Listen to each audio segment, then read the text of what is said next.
So yes, hello everyone, I am Jeet Kumar. Welcome to all of you on this digital platform of eZenith. सभी का स्वागत है and as you all know that from today आज की class का जो agenda है वो मैं आपको बता देता हूँ। आज हम इंट्रोडक्शन देखेंगे किसका, आरएएस का, और कौन सा सब्जेक्ट देखेंगे, इकोनॉमी। ठीक है, कि कितने क्वेश्चंस आते हैं इकोनॉमी से, ठीक है, क्या पैटर्न रहता है, ठीक, सारी की सारी चीजें। कुछ प्रीवियस ईयर के क्वेश्चंस भी डिस्कस करेंगे कि प्रीवियस ईयर्स में कौन कौन से क्वेश्चंस आरएएस में, जैसे 2018 में जो प्री हुआ आरएएस का, वहां से कौन कौन से क्वेश्चन आए। टोटल अगर स्ट्रेंथ देखें तो 150 क्वेश्चंस टोटल आते हैं आरएएस के प्रीलिम्स में, और विच कंसिस्ट 200 मार्क्स। कितना? 200 मार्क्स कंसिस्ट करते हैं। इसके साथ ही अगर हम इकोनॉमी की बात करें, इंडियन इकोनॉमी की बात करें, इसमें India, world plus Rajasthan mix आता है, ठीक है, तीनों का। अगर हम बात करें राजस्थान और नॉर्मल इंडियन इकोनॉमी, इन दोनों को मिला के, एक स्टेट की और एक ओवरऑल इंडिया की अगर हम बात करें, तो टोटल जो वेटेज है वो रहता है 15 से 20 क्वेश्चन के अराउंड। 15 से 20 क्वेश्चन के अराउंड इसका वेटेज होता है, तो मतलब ठीक ठाक वेटेज है। और अगर हमें आसानी से इन क्वेश्चन को कर ले गए तो इट मीन्स कि हमारा जो स्कोर है वो मैक्सिमम हो जाएगा, ठीक है। प्रीलिम्स में मैक्सिमम होगा ज़्यादातर, मेंस की बात हम बाद में करेंगे, किसी और वीडियो में करेंगे। सो 15 से 20 क्वेश्चन, मतलब ठीक, अब बहुत अच्छा खासा वेटेज इसको माना जा रहा है। 15 से 20 क्वेश्चन अगर होते हैं तो बहुत अच्छा वेटेज माना जाता है। तो अगर 15 से 20 के करीब क्वेश्चंस हैं और उसमें आपको जो ये वेटेज देखना है, और उसके साथ किस तरीके से आपको क्या करना है, एक स्ट्रेटजी बनानी है, रणनीति बनानी है कि कैसे क्वेश्चंस को मैं सॉल्व करूं, किस अप्रोच पे जाऊं, वो अप्रोच भी मैं इस वीडियो में बताने वाला हूं। और ओवरऑल अगर हम देखें तो अगर इकोनॉमी आपने जैसे तैयारी की है थोड़ी बहुत भी, तो बहुत ही मिनिमम टाइप के, या वी कैन से बहुत ही आसान टाइप के सवाल आरएएस में पूछे जा रहे हैं, ठीक है। कुछ क्वेश्चंस मैंने यहाँ पे स्क्रीन पे डाले हुए हैं, तो आपको मैं बताऊंगा कि देखो ये क्वेश्चन पूछा, इसको ऐसे टैकल करना था, ये क्वेश्चन पूछा है, इसको ऐसे टैकल करना था। तो चलिए शुरू करते हैं। पहले हम बात करते हैं इकोनॉमी के सिलेबस की। मैं राजस्थान की बात भी करूंगा यहाँ पर, और नॉर्मल जो इंडियन इकोनॉमी है उसकी भी मैं बात करूंगा। तो अगर मैं सिलेबस की बात करूं तो सीधा ये जो सिलेबस है आपका आरएएस की साइड से मैंने उठाया है। तो बेसिक कॉन्सेप्ट ऑफ इकोनॉमी क्या हो सकता है, जैसे बेसिक कॉन्सेप्ट बहुत सारे होते हैं। यूटिलिटी क्या होती है, ठीक है, गुड्स सर्विसेज, बेसिक चीजें। इकोनॉमी क्या होती है, मैक्रो इकोनॉमी क्या होती है, माइक्रो इकोनॉमी क्या होती है, छोटे छोटे जितने भी कॉन्सेप्ट्स हैं, ठीक है। Basic knowledge of budget, budget कब प्रेजेंट किया जाता है, किसके द्वारा प्रेजेंट किया जाता है, किसका अप्रूवल की रिक्वायरमेंट होती है, कितने दिन के अंदर अंदर उसे अप्रूव करवाना होगा, क्या स्कीम बेसिकली अलॉट कर सकते हैं या नहीं कर सकते हैं। एक होता है अंतरिम बजट, एक अंतरिम बजट होता है, ठीक है। एक वोट ऑन अकाउंट होता है। क्या डिफरेंस होता है दोनों में? अंतरिम बजट हो गया, वोट ऑन अकाउंट हो गया, क्या डिफरेंस है दोनों में, ठीक है। जो बजट है उसमें क्या कौन कौन सी स्कीम कब कब लाई जा सकती है, ठीक है। वोट ऑन अकाउंट कब आता है, अंतरिम कब आता है, दोनों में डिफरेंस क्या है। इसके अलावा बजट में और क्या क्या चीज हो सकती है कि भाई जब इलेक्शन हो रहे हैं उस वक्त कौन सा लाया जाता है, वोट ऑन अकाउंट लाया जाता है या अंतरिम बजट लाया जाता है, छोटी छोटी चीजें। तो बजट में क्या क्या शामिल होता है, जैसे आप देखोगे फिजिकल डेफिसिट हमें बताया जाता है, रेवेन्यू रिसीट बचाई जाती है, रेवेन्यू एक्सपेंडिचर बताया जाता है, ठीक है। तो बहुत सारी चीजें हैं, जैसे 1 रुपये है वो कहाँ से आता है, कहाँ से जाता है। तो ओवरऑल इंडियन इकोनॉमी या फिर जो बजट हमारा प्रेजेंट है, जैसे 2023-24 का भी बजट चल रहा है जो कि फेब में प्रेजेंट किया गया था, तो ओवरऑल उसमें क्या क्या इंपॉर्टेंट चीजें हैं, क्या क्या स्कीम्स उन्होंने लॉन्च की हैं, वहां से वो क्वेश्चन आ सकता है। दूसरा मैं आपको यहाँ बताना चाहूंगा कि इंडियन इकोनॉमी में कुछ पार्ट ऑफ ज्योग्राफी का भी पढ़ लेते हैं, ठीक है। जैसे इकोनॉमिक ज्योग्राफी आप पढ़ लेते हैं आराम से। जब आप एग्रीकल्चर पढ़ते हैं तो वहाँ से कुछ पोर्शन आप इकोनॉमी का ही पढ़ रहे होते हैं।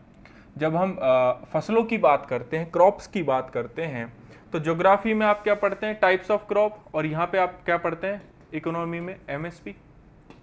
ठीक है, बजट पढ़ लेते हैं आप यहाँ पे कि बजट में कौन सी क्रॉप सबसे ज्यादा उगी है, क्या एरिया रहा है उसका, वीट सबसे उगा है तो ज्यादा कहाँ पर उगा है, तो ओवरऑल आप ऐसे देख लेते हैं, फिर राजस्थान से इसको लिंक कर लेते हैं। ठीक, उसके बाद हम आगे चलें तो हम बात करते हैं सेकंड इज बैंकिंग। देखिए माइक्रो मतलब सिलेबस का एनालिसिस कर रहे हैं हम पूरे तरीके से। अगर हम बैंकिंग की बात करें तो बैंकिंग में क्या आता है, देखो बैंकिंग में आपके मॉनेटरी पॉलिसी कमेटी आ जाती है। बैंक मतलब छोटी छोटी चीजें, मतलब कुछ ही चीजें उसमें से मैं बताऊंगा। बैंक कितने टाइप के होते हैं, जैसे शेड्यूल कमर्शियल बैंक क्या है, स्मॉल फाइनेंस बैंक क्या है, ठीक है। एक कोऑपरेटिव सोसाइटी होती है, कोऑपरेटिव बैंक्स होते हैं, जैसे पंजाब महाराष्ट्र कोऑपरेटिव बैंक अभी हाल ही में क्या हो गया था, डूब गया था। क्या कारण है उसके पीछे, पंजाब महाराष्ट्र कोऑपरेटिव बैंक में जो पैसा लोगों का डूबा, तो वहां से कॉन्सेप्ट करंट अफेयर में बहुत ज्यादा आया, दैट इज DICGC। ठीक है, ये एक एक्ट होता है जिसके माध्यम से अगर आपका पैसा 5 लाख से ओवरऑल ज्यादा रखा हुआ है बैंक में और बैंक डूब जाता है तो आपको पैसा वापस नहीं मिलता है।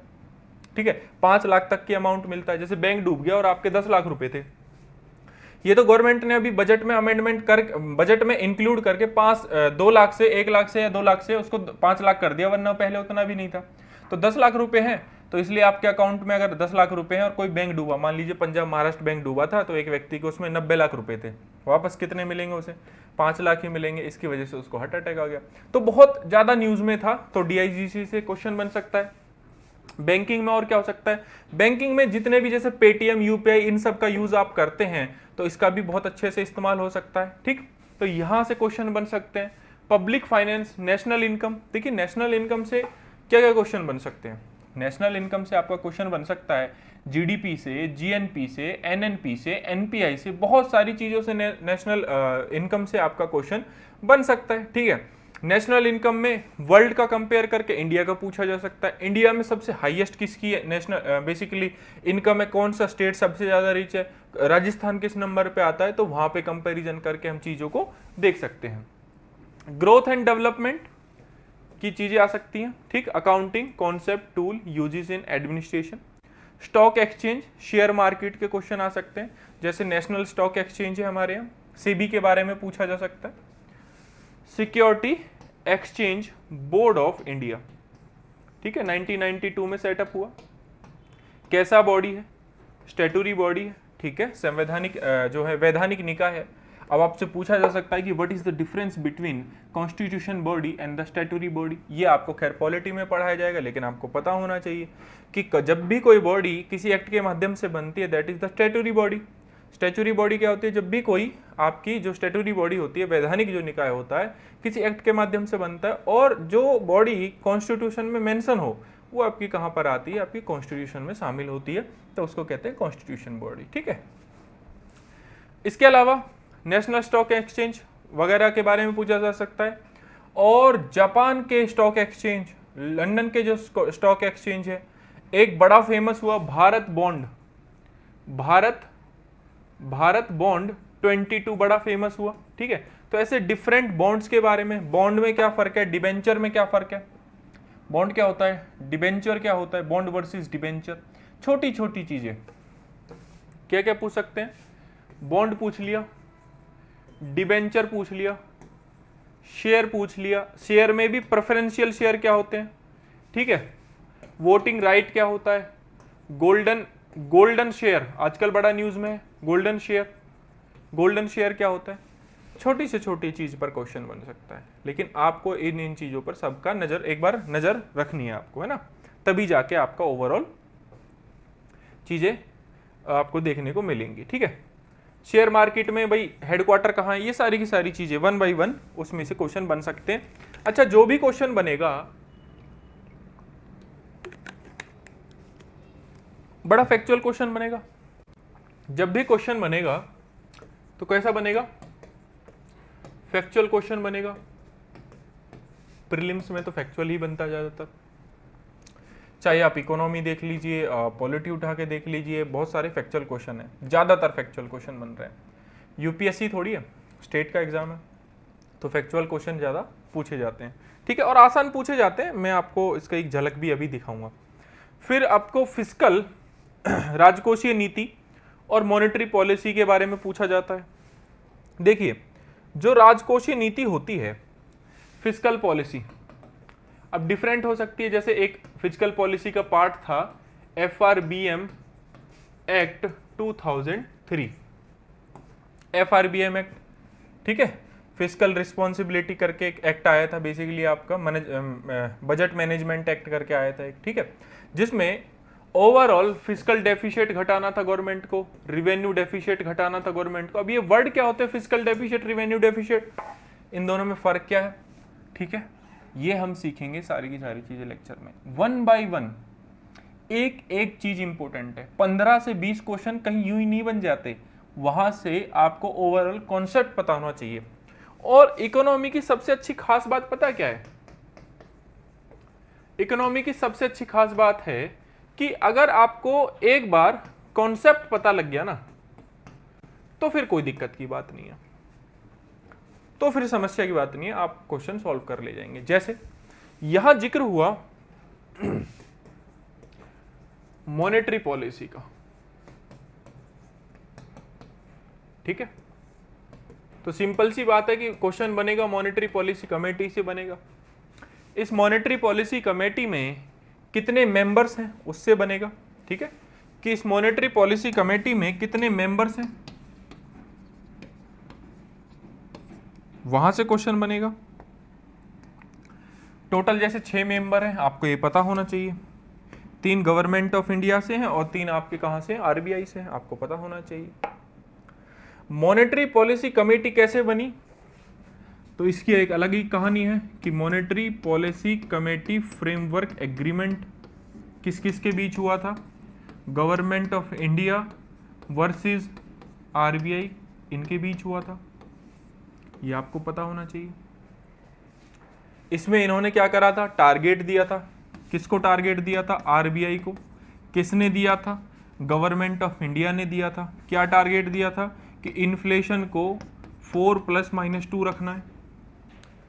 कितना रखना है, 4 ± 2 रखना है। टोटल कितना हो गया, मतलब 2 से लेकर 6 तक के बीच वेरी करना चाहिए इन्फ्लेशन। इन्फ्लेशन क्या है, general increase of price of goods and services over a period of time is called inflation, nothing else. ये डेफिनेशन है। वो 2 टाइप की होती है, कॉस्ट पुश होती है और आपकी डिमांड पुल होती है, 2 टाइप की होती है। 2 से 6% के बीच रखना है। किस कमेटी के कहने पर हुआ, आप बता देंगे। देखो, उर्जित पटेल कमेटी के कहने पर हुआ था, जो भी हुआ था। कब हुआ था, 2015 में हुआ था, ठीक है। डेट वेट याद होनी चाहिए क्योंकि आपसे पूछा जा सकता है। अब ये मॉनेटरी पॉलिसी जो है, इसके टूल्स होते हैं, 2 टाइप के टूल होते हैं। एक क्वांटिटेटिव टूल होता है, एक क्वालिटेटिव टूल होता है, ठीक है। क्वांटिटेटिव टूल लाइक भाई आपने CRR सुना है, SLR सुना होगा, ओपन मार्केट ऑपरेशन सुना होगा, आपने रेपो रेट सुना होगा, आपने रिवर्स रेपो रेट सुना होगा, ठीक है। तो ये सारी की सारी चीजें सुनी होंगी। एक किस चीज का पार्ट है, मॉनेटरी पॉलिसी का। मॉनेटरी पॉलिसी कमेटी की जो टूल्स हैं उनका ये पार्ट है। और ये जो मॉनेटरी पॉलिसी कमेटी के जो टूल्स हैं, इन टूल्स के माध्यम से RBI क्या करता है, RBI क्या करता है, मार्केट में इन्फ्लेशन को कंट्रोल करता है, एज सिंपल एज दैट। ऐसे क्वालिटेटिव टूल है, जैसे मोरल सुएजन करके एक क्वालिटेटिव टूल है, ठीक है। बहुत सारे क्वालिटेटिव टूल हैं, उनकी बात हम करेंगे। अभी जस्ट एक ओवरऑल व्यू दे रहा हूं आपको। सो इन्फ्लेशन कितनी रखनी है, किसको टारगेट है, RBI को किसने दे रखा है, गवर्नमेंट ऑफ इंडिया ने। किसके थ्रू दे रखा है, 2015 की मॉनेटरी पॉलिसी फ्रेमवर्क एग्रीमेंट के तहत। तो आपको पता लग गया, फिजिकल पॉलिसी हो गई, मॉनेटरी पॉलिसी हो गई। सब्सिडीज, देखो सब्सिडीज आप कैसे पढ़ेंगे, जब आप PDS के बारे में पढ़ेंगे तो आप सब्सिडीज के बारे में पढ़ेंगे, MSP पढ़ेंगे तो सब्सिडी के बारे में पढ़ेंगे।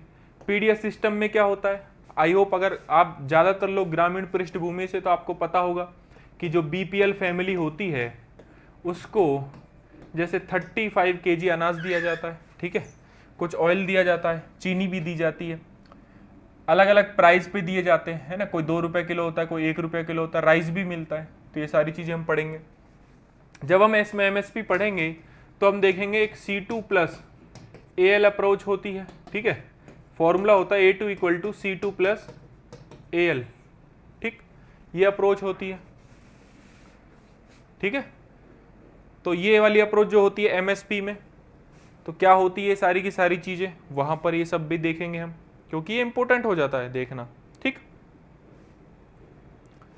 तो अगर ओवरऑल आपका सिलेबस माइक्रो तरीके से हम यहाँ पर देखें कि एमएसपी वगैरह ये सारी चीज़ें हमने देखी, तो आपको सब्सिडी पता लग जाएगी, इलेक्ट्रिक सब्सिडी, ठीक है, जो आपको किसानों को मिलती है। फिर उसके बाद पीडीएस सिस्टम के बारे में हम पढ़ेंगे, पब्लिक डिस्ट्रीब्यूशन सिस्टम, कि भाई आपका जो अनाज आपको सस्ते में मिलता है बीपीएल फैमिली को, वो आता कैसा है।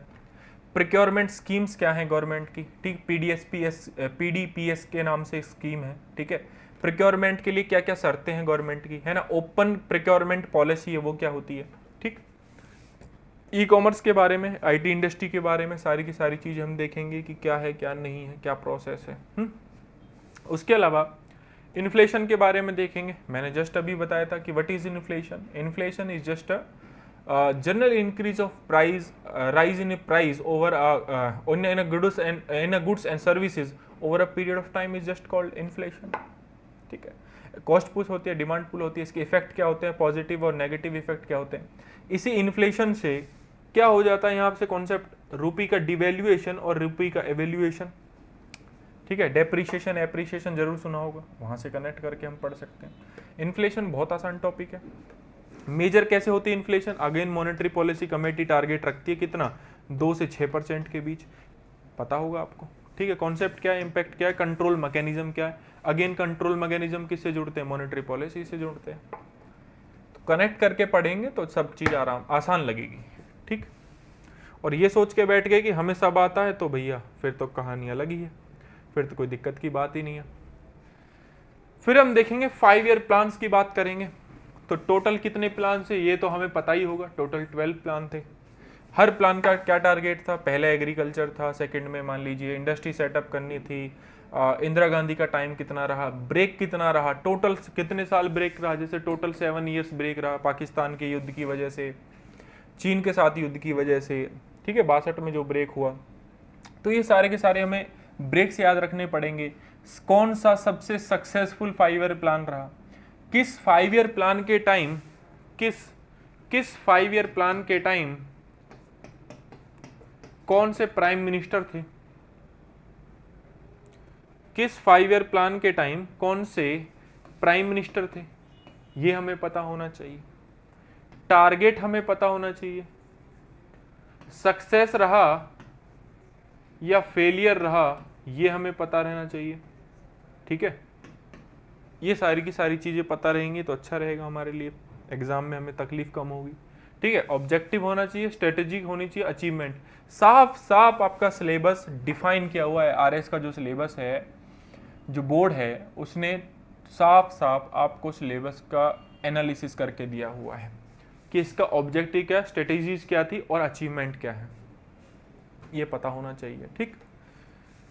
Major sector of economy, agriculture sector. अब एग्रीकल्चर देखो आप पढ़ने वाले क्या हैं, जियोग्राफी में भी पढ़ते हैं और इकोनॉमी में भी पढ़ते हैं, दोनों जगह पढ़ सकते हैं हम एग्रीकल्चर को। एक इकोनॉमी एग्रीकल्चर होता है, ज्योग्राफी के उद्देश्य से 3 टाइप की फसलें होती हैं, रबी होती है, जायद होती है और खरीफ होती है।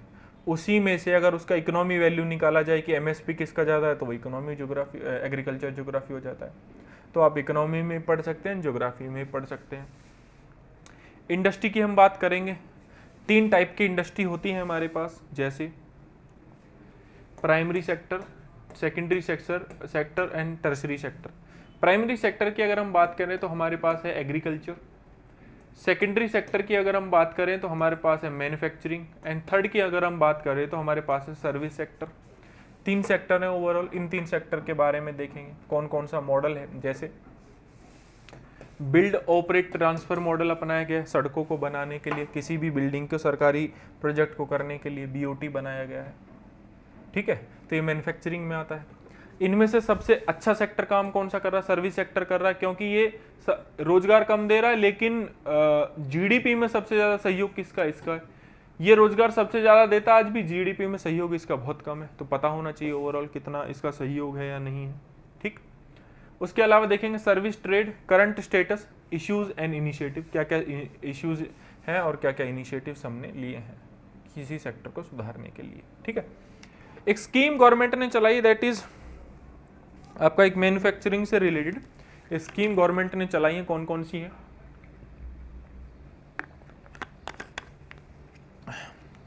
सर्विस वगैरह किससे रिलेटेड?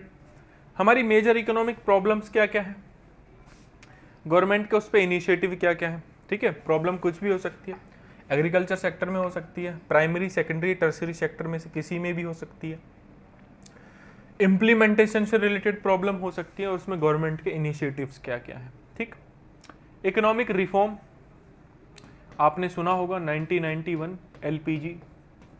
अब बच्चे पूछते थे मुझसे, सर गैस सिलेंडर से कैसे इकोनॉमिक रिफॉर्म आएगा?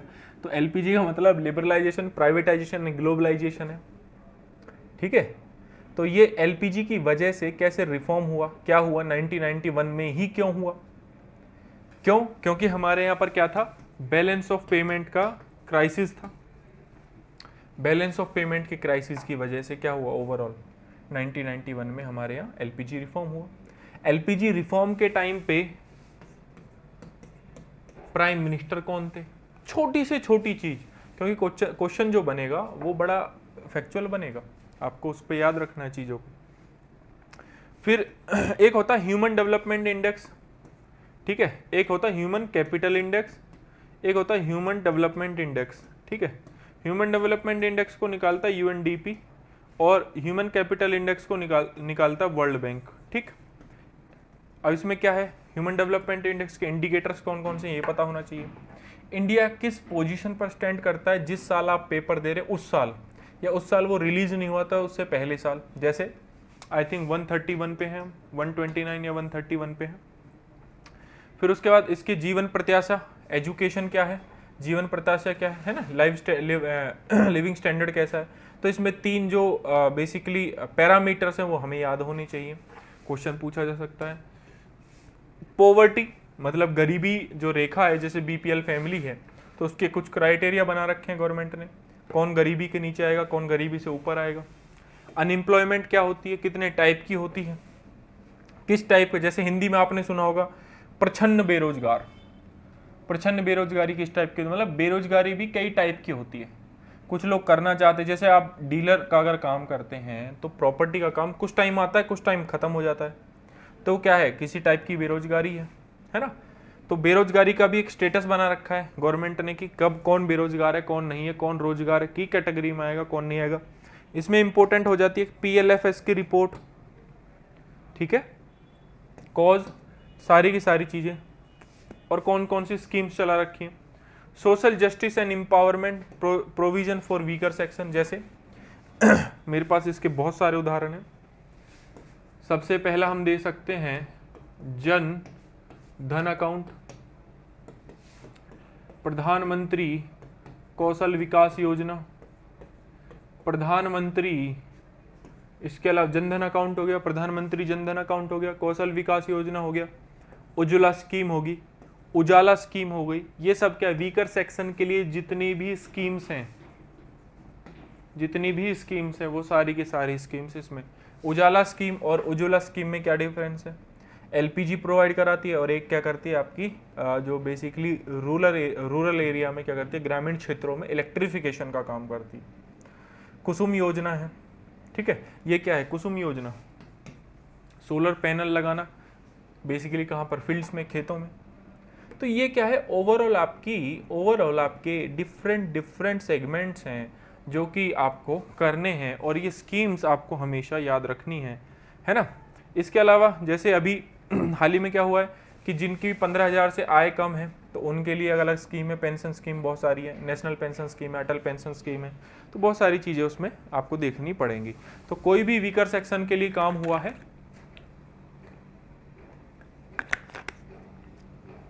वो आपको पता होना चाहिए, ठीक है। फिर उसके बाद हम बात करते हैं इकोनॉमी ऑफ राजस्थान की, इसको भी आपको पढ़ाया जाएगा। राजस्थान से रिलेटेड, जैसे क्रूड ऑयल राजस्थान में सबसे ज़्यादा कहाँ प्रोडक्शन किया जाता है, उसका किस डिस्ट्रिक्ट में किया जाता है, ये आपको पता होना चाहिए। एनर्जी भी पढ़ते हैं कि सबसे ज़्यादा एनर्जी कहाँ पर प्रोड्यूस की जाती है। तो ये सारी के मतलब छोटे छोटे कॉन्सेप्ट, फैक्चुअल कॉन्सेप्ट जो आपको रटने हैं, बार बार रटने हैं, लगातार रटने हैं, और वीडियो अगर आप देखोगे तो सारी की सारी चीज़ें वहाँ से क्लियर आपको होती चली जाएंगी, ठीक। अब देखते हैं, देखो अभी हमारे पास 23-24 का बजट आया, तो 23-24 के बजट में हमें ये पता होना चाहिए कि रुपी आया कहाँ से गवर्नमेंट के पास और रुपी गया कहाँ, है ना। रुपी कम फ्रॉम और रुपी एवरी रुपीज गोज, कहाँ चला गया। तो सबसे ज़्यादा हमारे पास पैसा कहाँ से आया है, बोरोइंग और अदर लाइबिलिटीज से। फिर उसके बाद सबसे ज़्यादा पैसा हमारे पास कहाँ था, कॉर्पोरेट टैक्स, इनकम टैक्स से। फिर उसके बाद सबसे ज़्यादा पैसा जैसे हमारे पास जीएसटी से आता है, इनकम टैक्स उससे भी, ठीक है। तो हमें ये एग्जैक्टली याद होना चाहिए अमाउंट।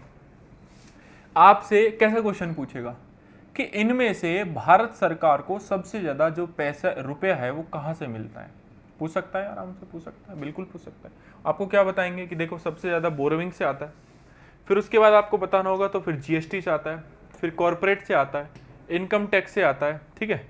उसके बाद यूनिवर्सल एक्साइज ड्यूटी से आता है, सबसे कम कहाँ से आता है, नॉन डेप्ट कैपिटल रिसिप्ट, ठीक है। और उसके बाद सबसे कम किस से आता है, कस्टम से आता है, ठीक। जाता कहाँ है, जाता कहाँ है, सबसे ज़्यादा जो पैसा खर्च होता है आपका वो होता है इंटरेस्ट की पेमेंट पर। सबसे जो कम खर्च होता है वो खर्च होता है पेंशन पर, ठीक। तो ये आपको पता होना चाहिए already. Also you can take the screenshot of this picture, okay. I hope आपने ले लिया होगा, तो ये चीज़ें पता होनी चाहिए। उसके बाद जब आप देखेंगे economy geography economic agriculture economy पढ़ेंगे आप, तो वहाँ पर देखेंगे सबसे ज़्यादा जैसे प्रोडक्शन कहाँ किस चीज़ का हुआ है। एरिया अगर हम देखें तो ओवरऑल वीट का 15% था 2007-8 में, तो 10 साल के बाद देखिए सेम ही है।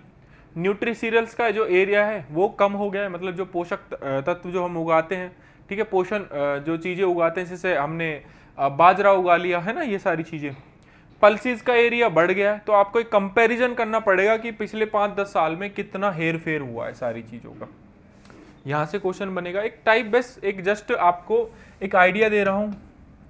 सबसे ज़्यादा जो जब आप एनर्जी पढ़ेंगे तो एनर्जी में आज भी हमारे पास सबसे ज़्यादा क्या है, थर्मल एनर्जी है, ठीक है। उसके बाद न्यूक्लियर एनर्जी सबसे कम है, हाइड्रो पावर से 12% आता है, रिन्यूएबल एनर्जी का 24%, share of different sources of installed capacity, ठीक है। हमारे पास ये सारी की सारी चीजें। अब देखिए, अब आपकी जो सिलेबस है उसमें सीधा सीधा मेंशन है 5 ईयर प्लान। अब ये 5 ईयर प्लान 12 थे टोटल, और ये ओवरऑल खत्म कब हो गए थे, जब मोदी जी की सरकार आई थी तब खत्म हो गए थे। तब उन्होंने प्लानिंग कमीशन को हटा के नीति आयोग बना दिया था। नीति आयोग कब सेटअप हुआ, अब हमें पता होना चाहिए कि प्लानिंग कमीशन और नीति आयोग में क्या डिफरेंस है, पता होना चाहिए ना। सेम चीज ये है कि दोनों के चेयरपर्सन प्राइम मिनिस्टर होते हैं, ठीक है। यहां प्लानिंग कमीशन पैसा भी अलॉट करता था, लेकिन नीति आयोग ऐसा कुछ नहीं करता है, ठीक है। सो ओवरऑल इसका विजन 5 साल का है, प्लानिंग का इसका 15 साल, 7 साल, 3 साल की स्ट्रेटेजी है। फाइनेंस अलोकेट करते थे, ये नहीं करते हैं, ठीक है। मोर इनहेंस रोल, थिंक टैंक की तरह काम करता है नीति आयोग, ठीक है।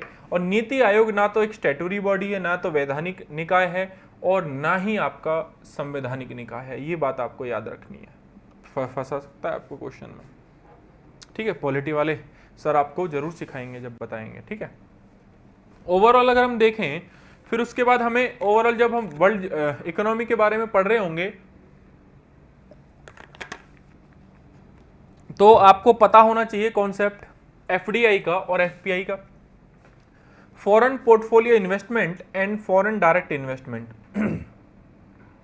फॉरेन डायरेक्ट इन्वेस्टमेंट क्या होती है कि भैया जो भी पैसा बाहर के जो व्यक्ति हैं उन्होंने हमें यहाँ पर दिया बिजनेस करने के लिए, यहाँ पर इन्वेस्ट करा, ठीक है। ये क्या आपका फॉरेन डायरेक्ट इन्वेस्टमेंट है। ये भी दो फील्ड में आता है, एक ब्राउन फील्ड में आता है, एक ग्रीन फील्ड में आता है। किस में आता है? एक ब्राउन फील्ड में आता है, एक ग्रीन फील्ड में आता है।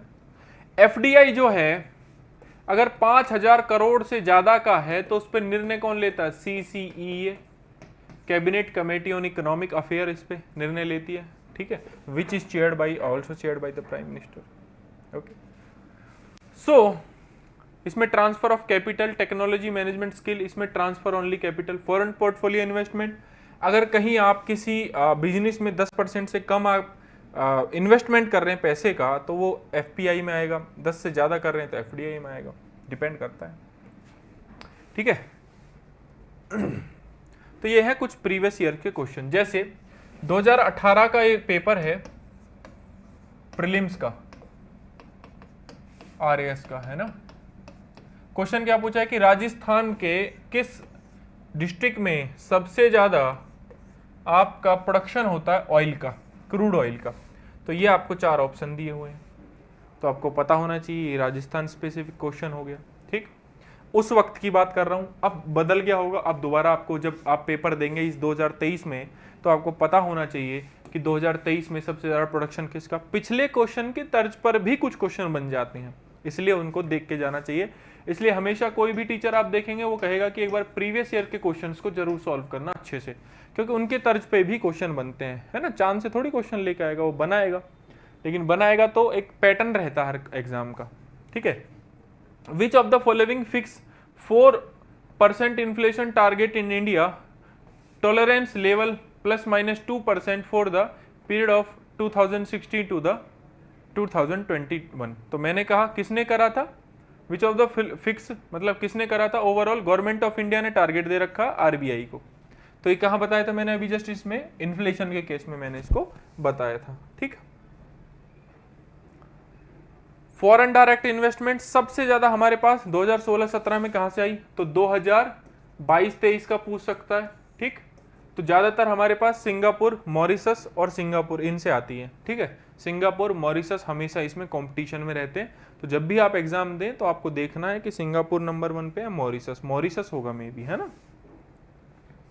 उसके बाद most volatile part of organise money market in India. देखिए आप जब मार्केट पढ़ेंगे तो 2 टाइप की है, मनी मार्केट होती है, एक आपकी जो है कैपिटल मार्केट होती है। तो मनी मार्केट 1 साल से कम जितना भी व्यापार होता है वो मनी मार्केट होती है, 1 साल से ज्यादा जितना भी व्यापार होता है वो आपकी कैपिटल मार्केट में आता है। तो इसमें सबसे ज्यादा पूछ रहा है गवर्नमेंट सिक्योरिटी है तो सेफ होती है, ठीक है। सर्टिफिकेट ऑफ डिपॉजिट ये भी सेफ होते हैं। कमर्शियल बिल मार्केट क्या हो जाएगा, इसका आंसर हो जाएगा। तो डिफरेंट आंसर है। Which of the following is not include in the revenue account of union budget. देखिए बजट का क्वेश्चन आ गया, कह रहा है कि इनमें से रेवेन्यू अकाउंट में कौन सा शामिल नहीं होता। इंटरेस्ट रिसिप्ट रेवेन्यू का पार्ट है कि नहीं है, टैक्स रिसिप्ट रेवेन्यू का पार्ट है कि नहीं है, profit and dividend of government department and public undertaking revenue का पार्ट नहीं है कि नहीं है, एंड स्मॉल सेविंग जो रेवेन्यू का पार्ट है कि नहीं है। तो ये क्या करना है आपको, इनके बारे में ये भी याद रखना है कि इनमें से कौन सा फिजिकल डेफिसिट में आएगा, कौन सा रेवेन्यू डेफिसिट में आएगा, कौन सा रेवेन्यू रिसिप्ट में आएगा, कौन सा फिजिकल जो है बेसिकली आपका कौन कौन से रिसिप्ट है और कौन सी रिसीट है, कौन कौन सा एक्सपेंडिचर है, वो आपको देखना पड़ेगा, ठीक है। तो ये सारी चीज सिखाएंगे। देखो 11th 5 ईयर प्लान का प्रीवियस ईयर के जस्ट क्वेश्चन करा रहा हूँ आपको, 15 से 20 क्वेश्चन पूछे हुए प्रीवियस ईयर में। 11th 5 ईयर प्लान का टारगेट क्या था, ठीक है। जैसे फास्टर सस्टेनेबल इकोनॉमिक जो इंक्लूसिव ग्रोथ है उसका टारगेट था, तो आपको पता होना चाहिए। साफ साफ लिखा हुआ था वहां पे, what has been kept under the preview of goods and services tax. तो इनमें से कौन सा गुड्स एंड सर्विसेज टैक्स के अंदर आता है, क्या अल्कोहल आता है, नहीं आता है, इलेक्ट्रिसिटी नहीं आती है, पेट्रोल प्रोडक्ट अभी तक नहीं आता, इस पे बात चल रही है, तो घी इसका आंसर हो जाएगा। तो अगर आप थोड़ा सा कॉन्सेप्ट क्लियर है ना आपका, आपको ये पता है कि देखो पेट्रोल अभी तक नहीं आया, अल्कोहल नहीं आया, इस पे बहुत ज्यादा लड़ाई है कि जीएसटी में क्यों नहीं आएंगे, क्योंकि जीएसटी में आएंगे तो ये सस्ते हो जाएंगे, ठीक है। ये अभी तक जीएसटी में नहीं आए, तो आना चाहिए कि नहीं आना चाहिए वो एक अलग बहस है, लेकिन हमें पता होना चाहिए। और जीएसटी कब लागू हुआ, किसने करा, क्या वजह थी, इसकी तर्ज पर पहले कहाँ ऐसे एक्सपेरिमेंट थे, ठीक है, जिसको हमने लागू कर दिया, तो इसका आंसर ये हो जाएगा। तो ये था आपका इंडियन इकोनॉमी ओवरऑल आपका एनालिसिस सिलेबस का माइक्रो एनालिसिस, जिसमें मैंने आपको टॉपिक्स सब टॉपिक्स भी प्लस प्रीवियस ईयर क्वेश्चंस की कुछ झलक मैंने आपको दिखाई। अब हम मेन शुरू करेंगे कि सिलेबस के टॉपिक्स को पढ़ना शुरू करेंगे बारी बारी धीरे धीरे। सारे क्वेश्चंस प्रीवियस ईयर के क्वेश्चंस भी करेंगे और जितने भी बेसिकली टॉपिक हैं उनको सारे को कवर करने की कोशिश करेंगे। ठीक है, सो आपको क्या करना है, लगातार प्रैक्टिस करनी है और जो सिलेबस है उसको अपनी आंखों के सामने से चिपका लीजिए जब भी आप पढ़ें, और उसमें से एक एक सिंगल टॉपिक को उठा के पढ़ना है। टॉपिक उठा के पढ़ोगे तो आसानी से एग्जाम निकल जाएगा, इधर उधर कुछ भी पढ़ लोगे तो समस्या की बात है। ठीक है, बाकी तो लगे रहिए, मेहनत करिए, पेपर है आपका, टाइम है अभी आपके पास, गवर्नमेंट जो आपकी संस्था है उसने आपको टाइम दिया है, तो आप अच्छे से मेहनत करिए, जरूर निकलेगा एग्जाम। ठीक है, तो चलिए मिलते हैं नेक्स्ट लेक्चर में। Thank you so much.